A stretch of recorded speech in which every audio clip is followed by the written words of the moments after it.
Hello friends, நான் உங்கள் மனநல மருத்துவர். நம்மில் பலரையும் அமைதியாக பாதித்துக் கொண்டிருக்கும் ஒரு விஷயத்தை பற்றி பேசப் போகிறோம். தேவையற்ற பழக்கங்களை எப்படி நிறுத்துவது? சில பழக்கங்கள் நம்மை மெதுவாக சோர்வடையச் செய்கிறது. சில பழக்கங்கள் நம்முடைய நம்பிக்கையையே குலைக்கிறது. நாமும் பலமுறை முயற்சி செய்வோம். இன்னைக்கு தொடங்குறேன், இனிமேல் இது வேண்டாம் என்று சொல்வோம். ஆனால் மீண்டும் அதே இடத்துல தான் வந்து நிப்போம். அதனால நாம் என்ன நினைப்போம்? நம்மால முடியாது, அதுக்கு நிறைய மன உறுதி தேவை என்று நினைப்போம். ஆனா ஃப்ரெண்ட்ஸ், உங்களால் முடியும். மன வலிமை அதிகமாக இருந்தால்தான் மாற்றம் வரும் என்றில்லை. சில நேரம் நாம் சூழலை மட்டும் மாற்றினால் போதும்.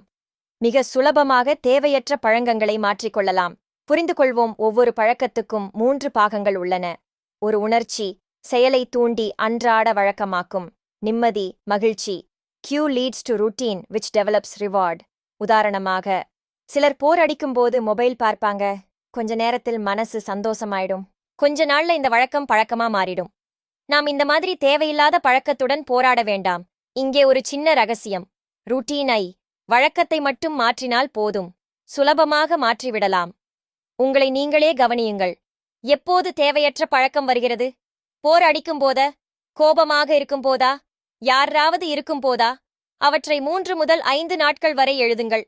நம்புங்கள், வழக்கமாக நாம் என்ன செய்கிறோம், ஏன் செய்கிறோம், எதற்கு செய்கிறோம் என்று தெரிந்தாலே தேவையற்ற பழக்கம் குறைய ஆரம்பித்துவிடும். சரியா? ஏனெனில் நீங்கள் உங்களை கவனிக்க ஆரம்பித்து விட்டீர்கள். மூளைக்கு மாற்று வழி கொடுங்கள். பழகிய தேவையற்ற பழக்கத்தை திடீரென்று நிறுத்துவது கடினம். ஏனென்றால் மூளை அந்த வெற்றிடத்தை விரும்பாது. அதனால் வேறு ஒரு நல்ல பழக்கத்தை வழக்கமாக்க வேண்டும். போரடிக்கும் நேரத்தில் போன் எடுக்காமல் சிறிய நடைபயிற்சி போங்க. தேவையற்ற பழக்கத்தை கடினமாக்குங்கள். நல்ல பழக்கத்தை எளிதாக்குங்கள். உதாரணமாக, நல்ல பழக்கத்திற்கு தேவையானவற்றை பார்வையில் படும்படி வைத்துக் கொள்ள வேண்டும். பழங்களை சாப்பாட்டு மேஜையில் கண்ணில் படும்படி வைத்துக் கொள்ளலாம். படுக்கையில் மொபைல் பதிலாக புத்தகங்களை வைத்துக் கொள்ளலாம். நடைபயிற்சிக்கு தேவையானவற்றை கதவு அருகில் வைத்துக் கொள்ளலாம். ஒரு விஷயத்தை நிறைவேற்றுவதற்கு மனுண்டுதலை விட சூழ்நிலையே அதிக சக்தி வாய்ந்தது. சிறியதாக தொடங்குங்கள். ஒரு நாளைக்கு 1 மணி நேரம் உடற்பயிற்சி செய்வோம் என்று நினைக்க வேண்டாம். அதற்கு பதில் 5 நிமிடம் செய்யுங்கள். மொபைல் பார்க்கவே மாட்டேன் என்று நினைக்காமல் தேவைப்படும்போது மட்டும் பயன்படுத்துவேன் என்று நினையுங்கள். ஒரு செயல் செய்தவுடன் மற்றொன்று செயல் உடனே செய்வேன். உதாரணமாக, பல் துலக்கிய பிறகு 2 நிமிடம் உடற்பயிற்சி செய்வேன். காலை காப்பிக்கு பிறகு 5 நிமிடம் படிப்பேன். சின்ன சின்ன மாற்றங்கள் மெதுவாக வாழ்க்கையே மாற்றும்.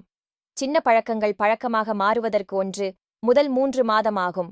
அதனால் சின்னதாக தோல்வி வந்தால் சோர்வடையாமல் தொடர்ந்து முயற்சிகள் ஃப்ரெண்ட்ஸ். முயற்சியே வெற்றி.